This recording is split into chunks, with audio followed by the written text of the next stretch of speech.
Good afternoon. Rhoda Twumasi is Ghanaian-born, Toronto-raised, Saskatchewan-residing, marketing consultant and blogger. She spends her days working in the corporate world and nights and weekends working with entrepreneurs to grow their businesses through strategic marketing. Oprah is one of Rhoda's biggest inspirations because it is from the media powerhouse that Rhoda learned the power of storytelling. At the age of 15, Rhoda began her career as an entertainment for Verve Girl magazine. At 16, she became a television personality, writing and performing skits for CBC after-school programs and hosting at Much Music. She also wrote, produced, and hosted her own show on Toronto's City TV called Urban Pulse, with the aim of representing the minority and celebrating their contributions to society. Rhoda studied at the University of Toronto, where she received her BA degree with honors. Ryerson University, where she received an MA in media production, and Sensia College, where she received a diploma in broadcast journalism. Please welcome to the stage, Rhoda Twumasi.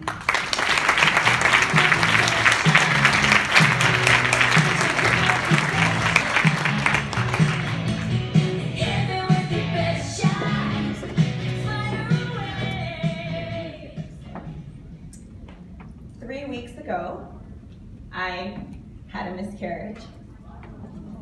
It was my third one in 3.5 years. And this time, it was with twins. But I stand here today because far too often, I only ever hear people give their testimony when the test part was over. And by doing that, I believe you're placing too much value on the destination and completely ignoring the journey, because it's in the journey where character is built. It's in the journey where faith is refined. It's in the journey where strength is gained. And it's in the journey where you can be shaken to your very core, and everything that is not essential to your calling, to your purpose, to your being, falls to the wayside.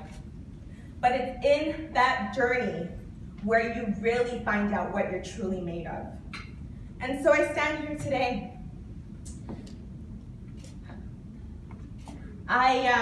When I submitted my presentation a few weeks ago, I was hoping it'd be under different circumstances. After all, I'm pretty sure you'd agree with me that standing in front of, or on a stage, in front of a room of strangers probably is tied with Facebook statuses as the #1 worst way to work out personal issues, right?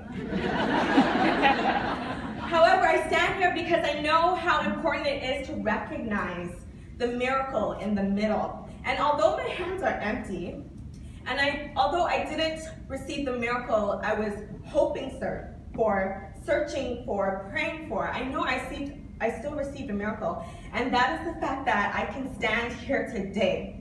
Because along the way, I can tell you that there were so many times where physically, I could not stand, be it because of medications I was on or recovering from surgeries.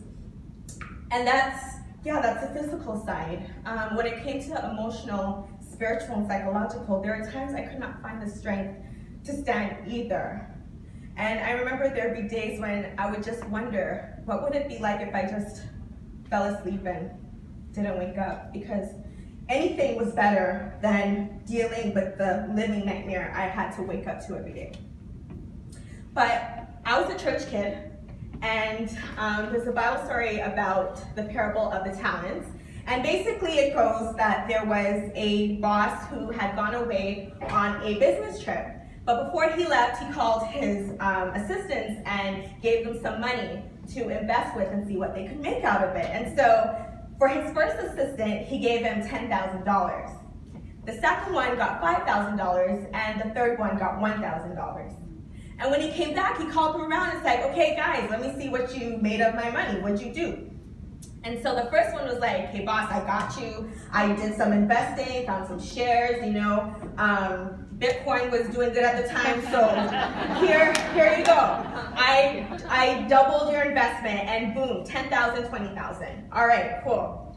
So then the second assistant, he's like, boss, I did the same thing. I was out here hustling while you were gone. 100% investment again. Boom, 5,000 to 10,000. There you go. All right, okay, we're doing good, right?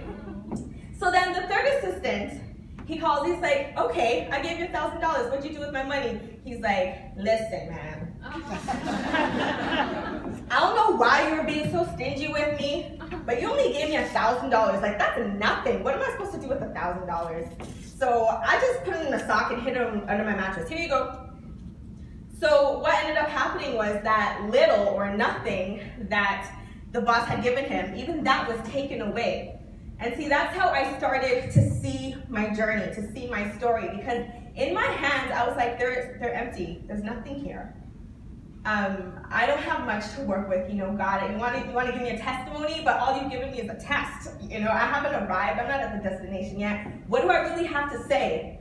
But then that's when I realized that I have a story, and that is what I can share. In my hands, in my eyes, through a lens of fear, my story might seem like nothing. However, by switching lenses from fear to faith, that is when I realized that it can be so much more than I ever imagined, even though the miracle I received wasn't the one I had hoped for. And so I'm here today to share my story. And in light of the plot twist a couple weeks ago, I'm just gonna freestyle my presentation a little bit, so bear with me if I just kind of skip through some slides.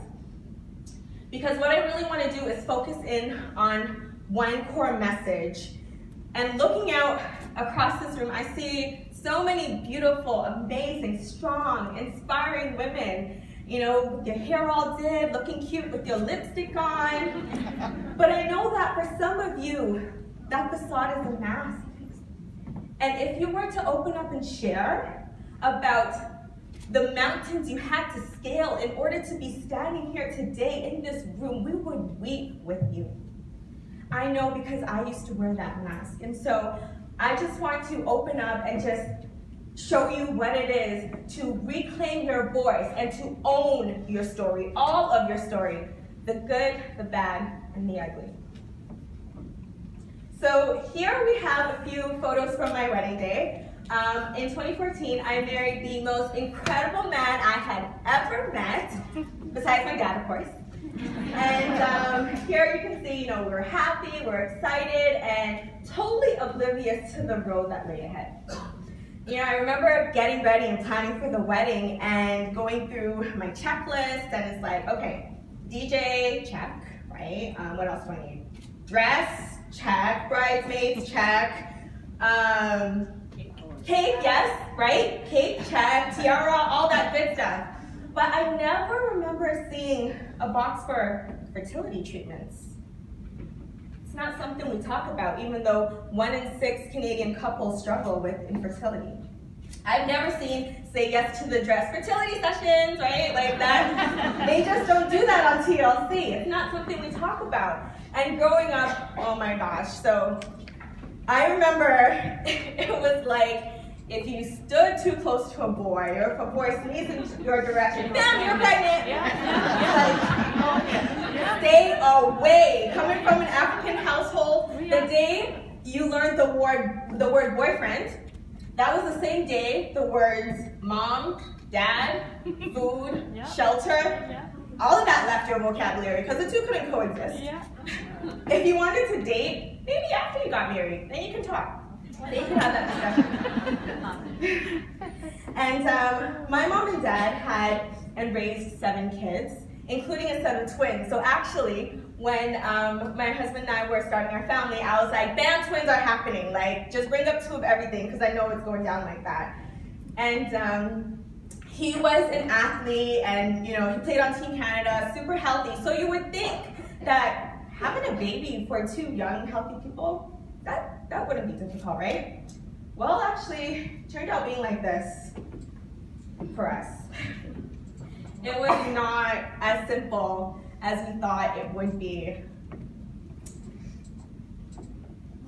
I remember the first time I got a positive pregnancy test, it was about 6 months into trying, and it was taking so long, and I was like, oh Lord Jesus, what's going on? You forgot about me.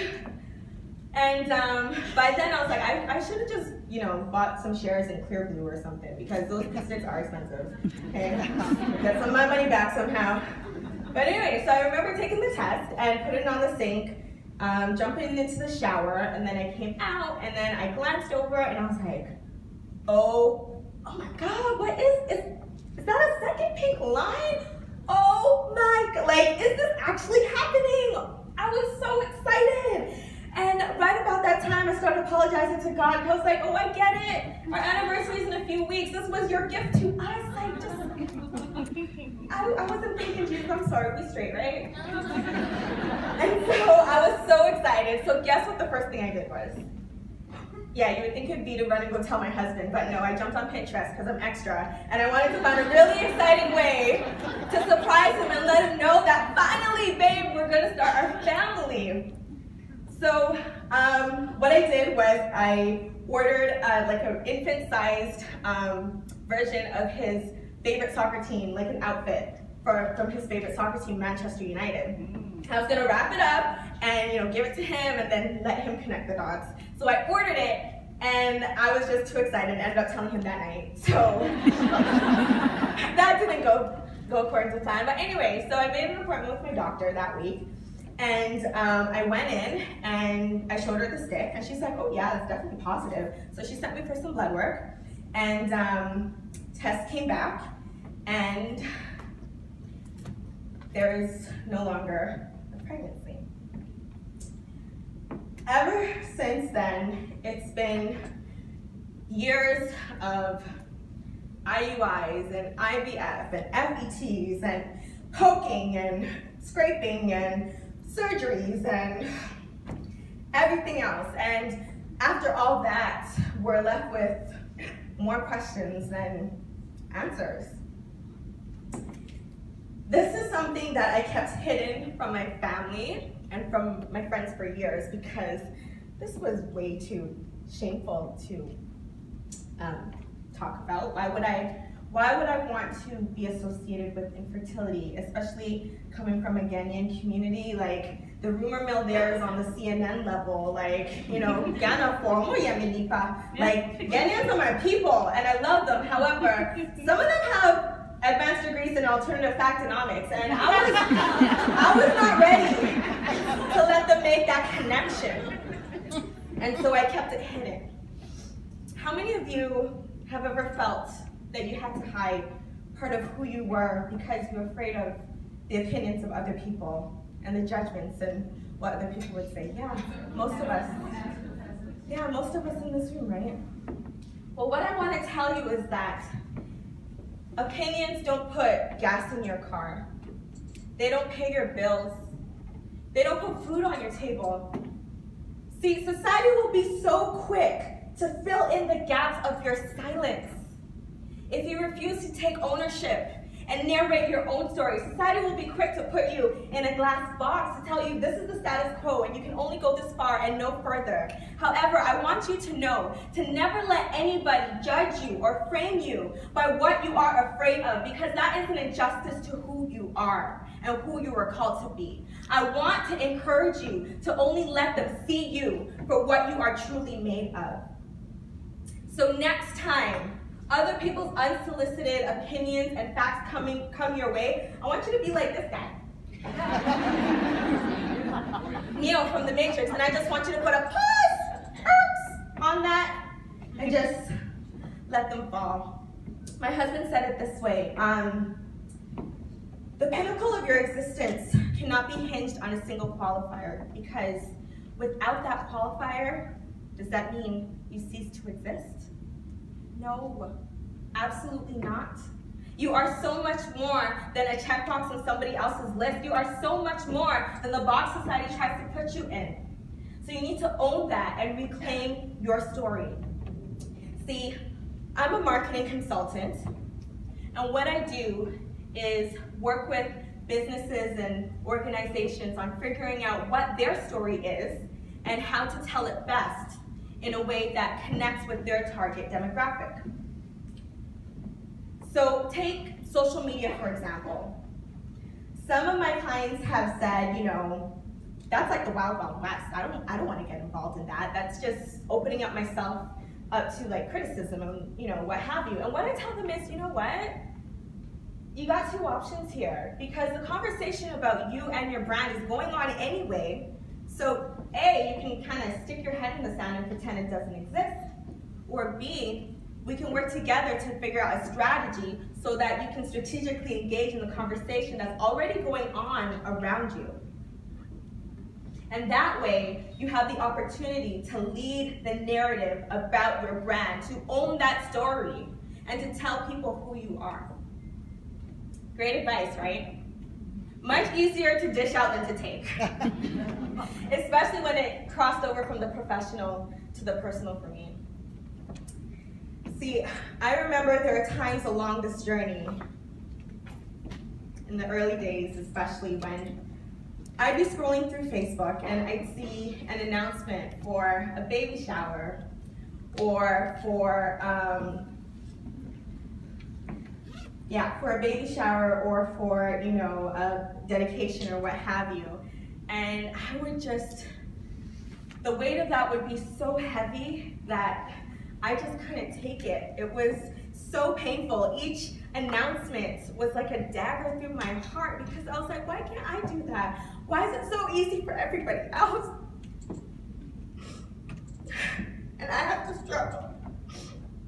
So there'd be days that I remember scratching my arms so hard until they bled, because that pain was relief from the intangible pain and anguish of infertility. See, I could put a bandage on my arm and take care of that, but this, I was helpless against.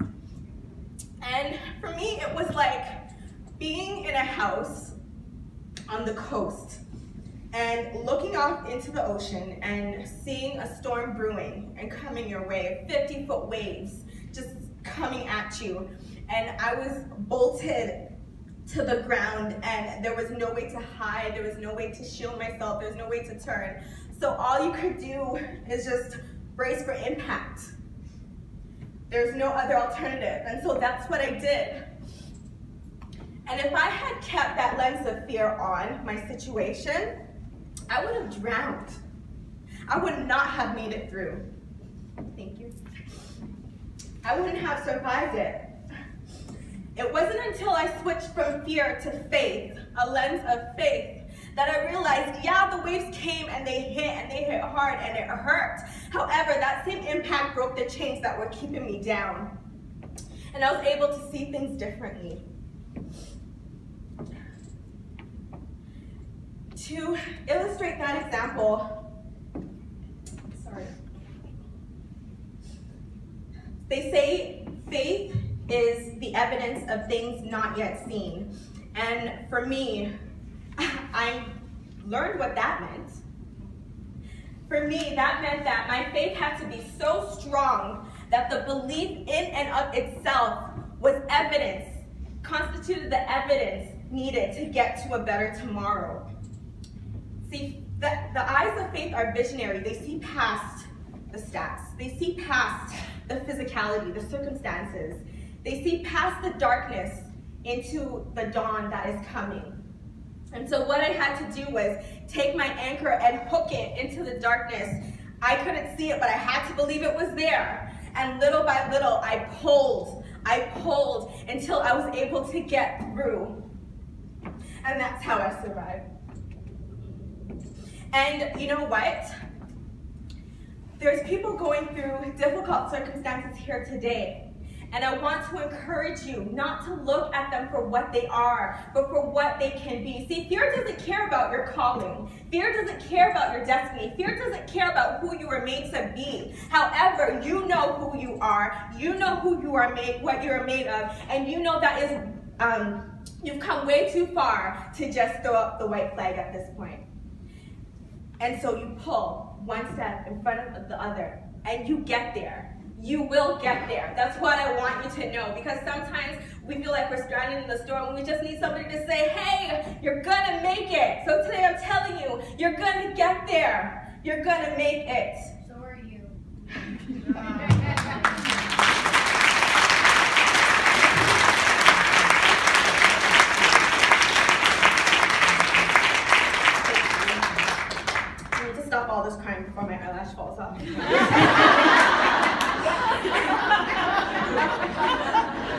But yes, we are. All of us, we're gonna get there, we're gonna make it.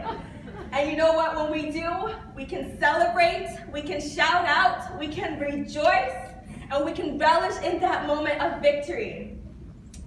But guess what? That victory wasn't for you. Guess who it was for?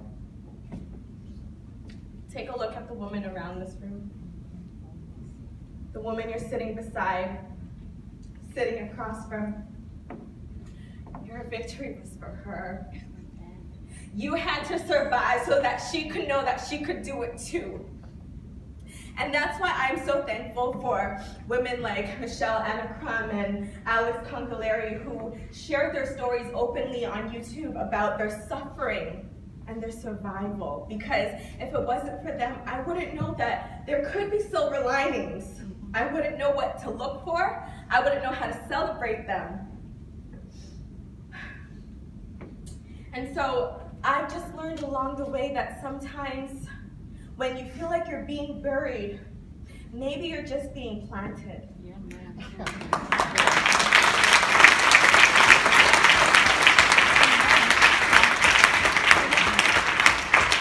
And so to demonstrate what I mean, I just have a quick little illustration that I borrowed from Stephen Furtick.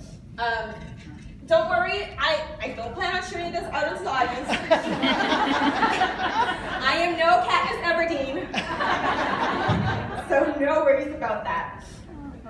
Okay, so on the count of 3, I want you guys to help me count to 3, and then we're gonna shoot off this arrow together, okay? I'm gonna aim for the back corner. Okay, ready? 1, 2, 3.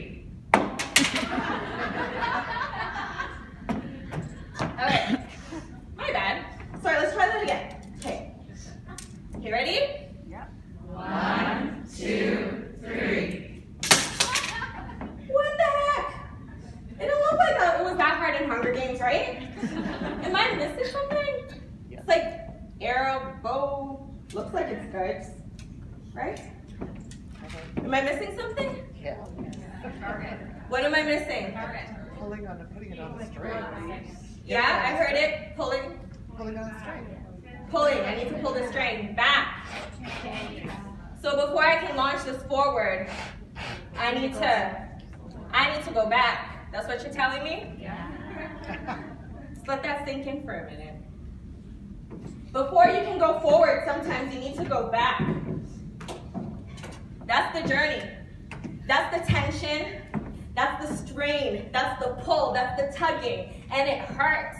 But sometimes you need something back here in order to soar and excel to where you're going up there. Sometimes it feels like you're being pulled back and you're not where you want to be yet. However, maybe you needed to drop off some baggage back here. Maybe you needed some tools back here. Maybe you needed to build some character back here. Maybe you needed some insight back here in order to thrive to up there where you wanted to go. And so that's what I want you to remember. When you feel like you're being pulled back, sometimes it's only because you're actually gaining what you need in order to soar. And so I just want to leave you with this.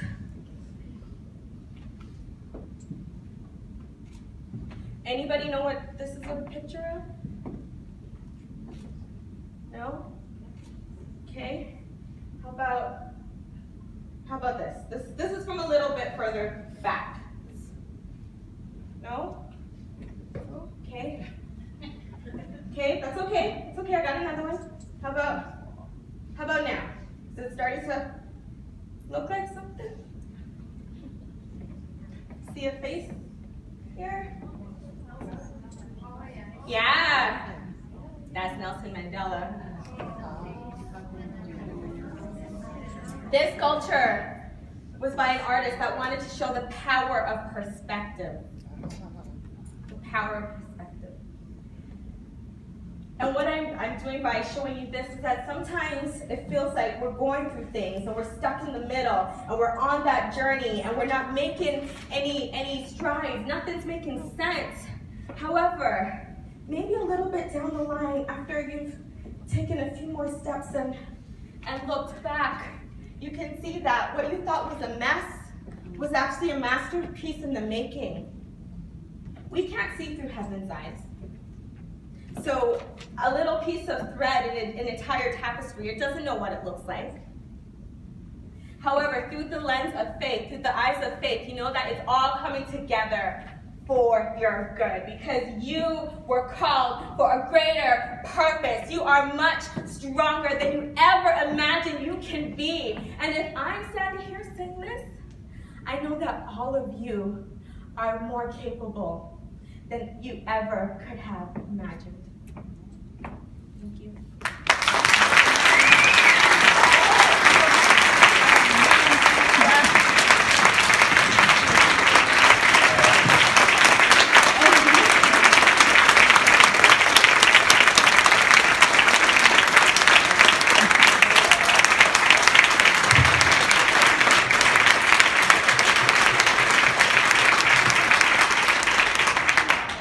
Thank you. Well, this brings us to our next 10-minute break. Connect with Rhoda, connect with another